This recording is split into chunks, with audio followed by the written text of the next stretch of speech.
Hey y'all, and welcome to the very first episode of Cannabis with Tiff. This podcast is a space for cannabis cultivators, curious minds, and anyone on a journey of healing through plants. Whether you're here to learn how to grow your own medicine, deepen your connection with cannabis, or just feel a little more seen, you're in the right place. I'm your host, Tiffany Deerking. In today's episode, I am sharing my story. How I spent 22 years undiagnosed with autism and ADHD, and how cannabis helped me navigate the anxiety and overwhelm that came with it. I'll also talk about how I found my way into the world of cultivation, where I found purpose and peace growing this medicine with intention. So let's get into it. Before I ever stepped into a grow room or learned how to identify a magnesium deficiency, I was just someone trying to make sense of my own mind. For most of my life, I felt different.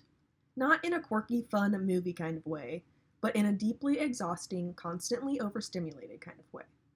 The world always felt too loud, too fast, and too much every single day. I wasn't officially diagnosed with ADHD until I was in my 20s, but once I was, everything clicked.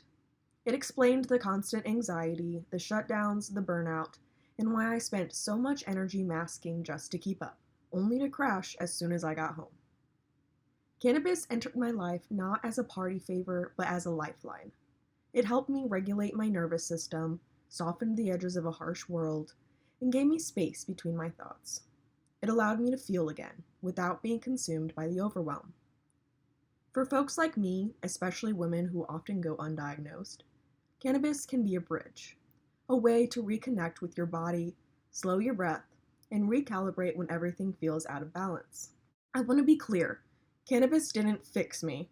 I'm not broken, but it supported me. It helped me access tools I already had, just couldn't reach in the chaos. It empowered me to take control of my own healing. And that's what sparked my curiosity. I didn't just want to use the plant, I wanted to understand it, work with it, respect it, and most of all, grow it. I wanted to share the peace I had felt with everyone else who needed it. My entry into cultivation began when I joined the inaugural cultivation team at Proper, a vertical indoor grow in St. Louis.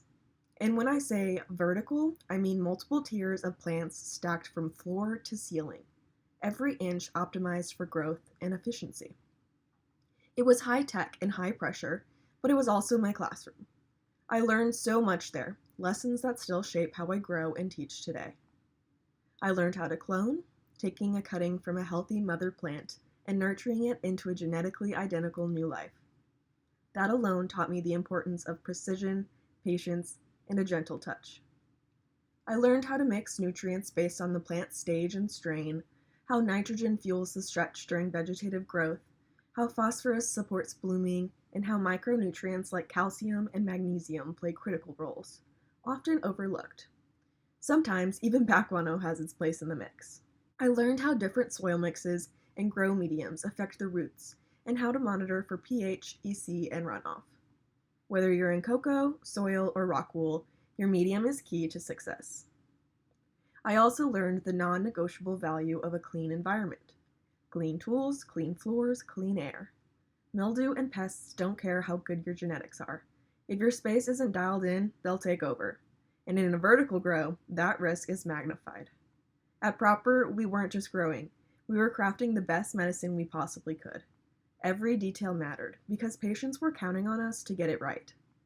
We were logging data daily, troubleshooting issues constantly, and fine-tuning everything from airflow to light schedules to integrated pest management.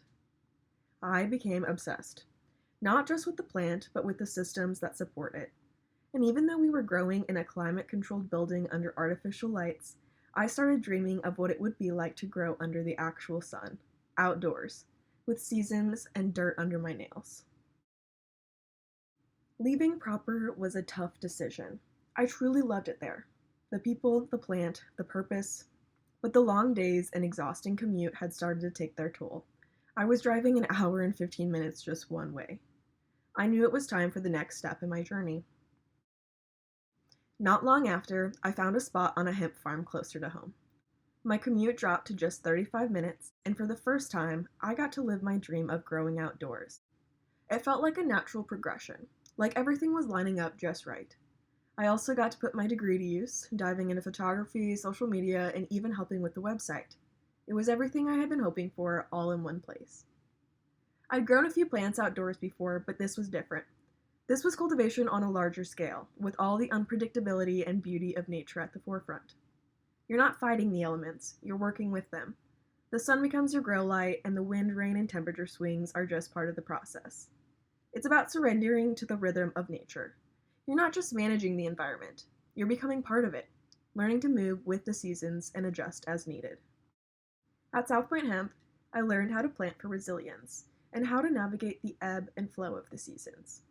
We focused on hemp, which introduced me to non-intoxicating cannabinoids like CBD and CBG.